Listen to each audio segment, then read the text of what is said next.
guys, it's Hannah and I'm here today with my October wrap-up. So I am changing back my wrap-up style. I know that I went from recently reads to, or from wrap-ups to recently reads, and now I'm going back to wrap-ups because I found that I was not doing a lot of the recently reads. I was reading still my normal amount, but I would just forget to film my wrap-ups or my recently reads. So I thought that I would go back to the old style. I'd have a set routine, and that way you guys know that it is definitely coming as well. This month, I think I did decently well. We did have Dewey's 24-hour readathon, and that did help me with a bit of it. However, neither one of those books actually finished, so it's not actually in this wrap-up, but it got me into the reading mood. So we are going to start off with the first book that I finished in October, and that is Serpent and Dove by Shelby Mahurin. This is the ARC version because this was the Barnes & Noble Book Club pick for October, and I ended up giving this one like a 3 out of 5 stars. This story follows a witch who has renounced her ways, and also stars a witch hunter, and this is a romance book, I should say that, and through the twists and turns of things, they get into an arranged marriage, and this is supposed to be a romance book, and I really loved the main character, Lou, and I really loved her best friend. However, I don't remember his name. I've like blocked it out. Reed. I hated Reed. I didn't really care for his character growth. He just was horrible, and I didn't like, if I'm gonna have a hate to love trope, I need to at least understand why we are liking, like, they've got to have redeeming qualities to come back from a hate to love trope, or have like redeeming qualities to begin with. And he didn't. He just was awful, and then all of a sudden we're in this hate to love moment, and I'm like, he's still awful, why are we liking him now? So I didn't connect with him. I connected way more with the friend, I forget all their names. So I liked Lou and Coco, and I think Ansel was his name, the one friend that was like normal and like was on their side, like on the girl's side, and wasn't just like crazy against the witches. Anyway, there's some few good humorous parts, but I didn't care for the romance. I didn't like him. Like, there's a lot of like issues with this book going on and how they treat women, and it is back in that time period, so it is understandable that they would have this mindset, but like there was no growth, so he just stayed thinking women should be oppressed and shit. So I didn't love this one.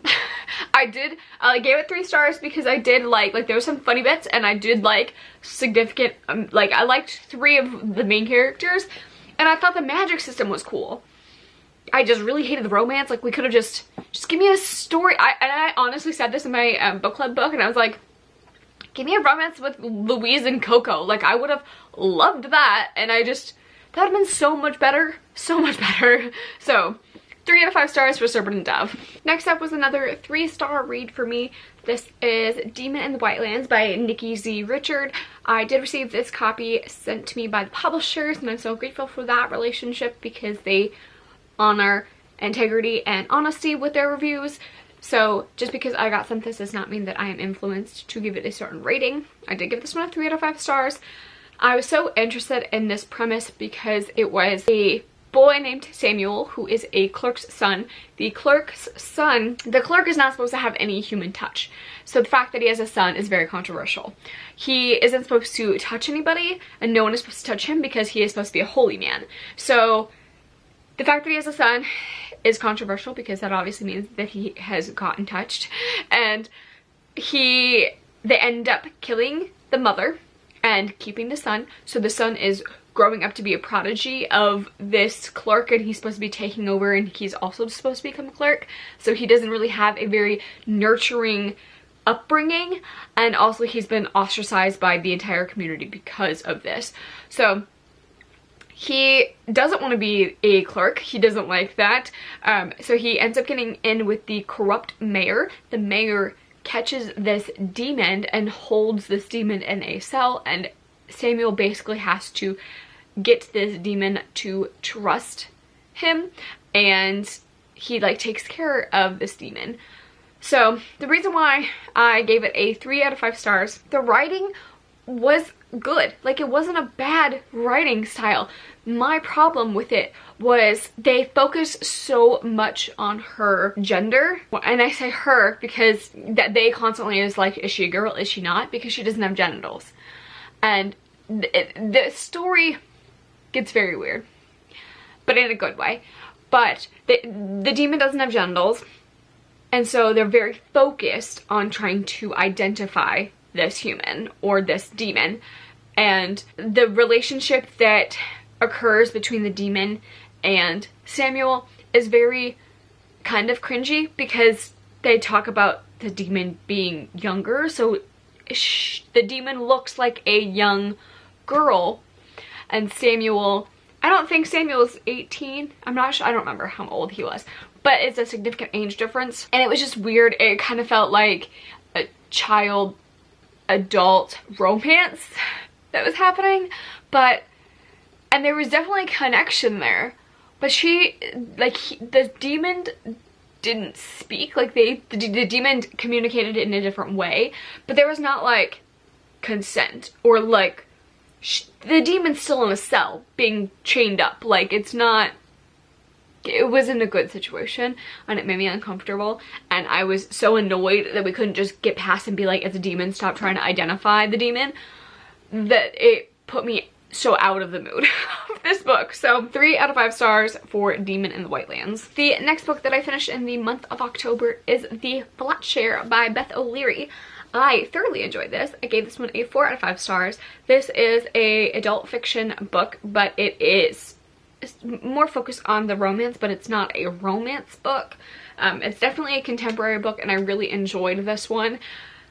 It's just got such a different premise. So Tiffy, our main character, going through a bad breakup. So her ex-boyfriend and her would break up and get together and break up and get together all the time. So they had broken up, and she was still living with him, and she didn't realize it was over until he brought another girl home and was like, listen, you need to get out, like, basically. So she's like, this is for real this time, okay, like, I gotta go. So she doesn't have a lot of money. She doesn't have like a lot of support to help her. Like, she's got friends, but she doesn't have a lot of resources to help her live alone. So the only thing that she can afford is to share oh, this is flat share, by the way. I think I keep calling it flatmate. I'm not sure what I said. The only thing that she can afford is a flat that she shares with someone else who also needs a lot of money, who's a nurse. So they set up this situation where Tiffy gets the nighttime, like overnight time, and the dinner time in the apartment, and then when she's at work, Leon gets like custody of the apartment or flat. And I really enjoyed that premise, and I thought it was just interesting. So they never meet before they start this arrangement, and they slowly start to get to know each other's habits by, for example, Tiffy knows if he had a long night, if there's multiple coffee cups when she comes home being used, or things like that. And Leon gets to know her by her like colorful weird clothing, and like, it's so interesting to read a story about looking at how someone lives and getting to know them through that way. They also communicate over post-it notes that they leave around the flatmate. So it's such a cute type of romance, and it's so good. I highly recommend if you're looking for something just a little bit different. It does cover some darker topics. It does talk about gaslighting and abusive relationships and her dealing with that, and his brother is wrongfully imprisoned, and he is going through like those trials. So they do touch on darker topics, but it is so good, and I highly recommend checking it out. Next up after this, I just wanted like a comfort read, so I decided to pick up on an audiobook, Vampire Academy by Rochelle Mead. You guys know I'm obsessed with this, and Dimitri will always be my favorite. 5 out of 5 stars. I don't think I really need to talk about this any more than I already have. I have full discussions, full live shows on this series and the Bloodline series. You guys know I am trash for Dmitry Belikov, and 5 out of 5 stars. Next up, I picked up Giant Days Volume 11. I love this series. You guys know I love this series. It's just such a comfort contemporary graphic novel. I haven't heard of a lot of contemporary graphic novels, but this is definitely like a just everyday life. Girls trying to figure out their lives in college and over in London, and it's such a good time. So this is a 4 out of 5 stars for me.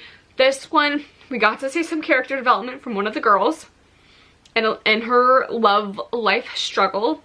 This one there wasn't a ton going on. The only thing that knocked it down for me from a 5 to a 4 is that a lot of the scenes will go through like the panels and then the next page will be completely different. And I'm like, where's the transition there? Like, it wasn't even like a page break of issue break in the pages. It just would go from one topic to something different, and I'm like getting whiplash trying to figure out what's happening. So overall, I love this. I love the artwork. I love the characters, and I will continue picking these ones up until they really go downhill, because I can't imagine them going downhill that much, because you can't go wrong with characters. After I've fallen in love with them, like, I'm gonna pick it up. So 4 out of 5 stars to Giant Days Volume 11. And last but definitely not least, we read Six of Crows by Leigh Bardugo, and this was the Muggle Studies book club pick for October, and we loved this. 5 out of 5 stars. I listened to this on audiobook and it was fan-freaking-tastic.